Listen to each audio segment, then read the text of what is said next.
কিছু কথা আপনার অবশ্যই জেনে রাখা দরকার। সেটা হলো, যে বাজার আপনাকে গুরুত্ব দেয় না, যে বাজার আপনাকে আসলে পছন্দ করে না, জোর করে তাদের কাছে ভালো হওয়ার কোনো প্রয়োজন নেই, জোর করে তাদের বোঝানোর কোনো প্রয়োজন নেই। আপনি যতই ভালো হওয়ার চেষ্টা করুন তাদের কাছে, দেখবেন তারা আপনাকে কোনোদিনও ভালো বলবে না।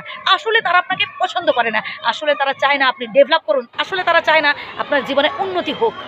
দরকার নেই তাদের পাত্তা দেওয়া, তাদের ইগনোর করুন। যে মানুষগুলো আপনার সমালোচনা করে, যে মানুষগুলো আপনাকে নিন্দা করছে, তাদের সামনে কখনো মুখ ভার করে থাকবেন না। আপনি আপনার অ্যাটিচিউডে চলুন, দরকার নেই তাদের কথাগুলো জাস্ট এক কান দিয়ে শুনবেন, এক কান দিয়ে বের করে দেবেন, বুঝলেন? এতে আপনারই ভালো হবে। কিছু মানুষ থাকবে যারা আপনাকে বিপদে সাহায্য করবে না, উপরন্তু আপনি বিপদে দেখছে আপনি বিপদে পড়ে যাবেন, তা সত্ত্বেও তারা চুপচাপ দাঁড়িয়ে দেখবে। আবার কিছু মানুষ থাকবে তারা আপনার বিপদে সাহায্য করবে, খুব কম সংখ্যক মানুষ থাকবে। অতএব যে বাচ্চারা আপনার বিপদে সাহায্য করছে না, বা যে বাচ্চারা আপনাকে নিয়ে নানান কটু কথা বলছে, সমালোচনা করছে, তাদের ইগনোর করুন, তাদের দরকার নেই। আর আপনি আপনার কাজ করে যান, কোনো অবস্থাতেই কারোর কোনো কথাতেই যেন আপনার সামনের দিকে এগিয়ে যাওয়া বন্ধ না হয়ে যায়। আপনাকে সামনের দিকে এগিয়ে যেতে হবে। অনেকে আপনাকে পেছন ধরে টানবে, অনেকে আপনাকে নানান কটু কথা বলবে, এমন কিছু কথা বলবে যাতে আপনি ভালো কোনো কাজ না করেন, আপনি যাতে করে চুপচাপ বসে থাকেন, আপনার যাতে করে কাজকর্ম বন্ধ হয়ে যাক, এরকম অনেক পেছনে কলকাঠি নাড়বে। কিন্তু কারোর কোনো কথা আপনি কানে নেবেন, আপনি সামনের দিকে এগিয়ে যান। সবসময় মনে রাখবেন, সত্যের জয় সর্বত্রই। সত্য একদিন না একদিন ঠিক তার প্রকাশ হবেই, সত্য জিতবেই। অতএব সৎ পথে থাকার চেষ্টা করুন, সত্য কথা বলুন, সৎ চিন্তা করুন, এতে আপনার ভালো হবে, অপরেরও ভালো হবে। আর আপনি এটা তো জানেন, আপনি যদি অপরের ভালো করেন, আপনার ভালো ভগবান করবেন, আল্লাহ করবেন। তাই সবসময় অপরের ভালো করার চেষ্টা করবেন, দেখবেন আপনারও ভালো হবে।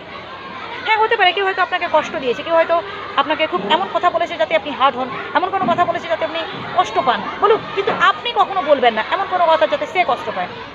এর বিচার ছেড়ে দিন ঈশ্বরের ওপর, ছেড়ে দিন আল্লাহর ওপর, দরকার নেই। উনিই বিচার করবেন, বিধাতা বিচার করবেন। যিনি আল্লাহ, তিনিই ভগবান, তিনিই গড, বিধাতাই বিচার করবেন। আর প্রকৃতি না কাউকে ছেড়ে কথা বলে না। প্রকৃতির চোখ কান নাক খোলা থাকে, সব কিছু দেখতে পায়, সব কিছু মানে উপলব্ধি করতে পারে। আমরা হয়তো মানুষেরা ভুলে যাই, কিন্তু প্রকৃতি ছেড়ে কথা বলে না, বুঝলেন? সে ঠিক শিক্ষা দেবে। আর যদি আপনি ওপরের দিকে ঢিল ছোড়েন, ঢিলটা সর্বপ্রথম আপনার উপরেই পড়বে। তাই বি কেয়ারফুল, কখনো কারোর ক্ষতি করতে যাবেন না। আমাদের নিজেদেরও ভালো থাকতে হবে, অপরকেও যাতে করে কারোর ক্ষতি না হয়, যাতে করে সবাই ভালো থাকে, এই কামনা আমাদের বিধাতার কাছে করতে হবে। এভাবে সবাই একসাথে মিলেমিশে আমাদের কাজ করতে হবে, তাহলে দেখবেন যে কোনো কাজে সফলতা অবশ্যই আসবে। কারোর সাথে কম্পিটিশন করে নয়, নিজের যোগ্যতা অনুযায়ী কিছু অর্জনের চেষ্টা করতে হবে। কারোর সাথে হিংসে করে, ঝগড়াঝাটি করে কিচ্ছু পাওয়া যায় না। আর হ্যাঁ, আরেকটা কথা বলবো, সেটা হচ্ছে টেনশন না করা। টেনশন করবেন না, হয়তো কোনো কাজে আপনি সফলতা অর্জন করতে পারলেন না, ব্যর্থ হয়েছেন, একদিন না একদিন ঠিক হবে। আপনাকে লেগে থাকতে হবে ওই কাছে, দেখবেন আপনি একদিন না একদিন ঠিক সফল হবেনই হবেন। এই পৃথিবীতে যে বাজারে সফল হয়েছেন না, তাদের অনেক কষ্ট করে, অনেক স্ট্রাগল করে কিন্তু সফলতা অর্জন করতে হয়েছে।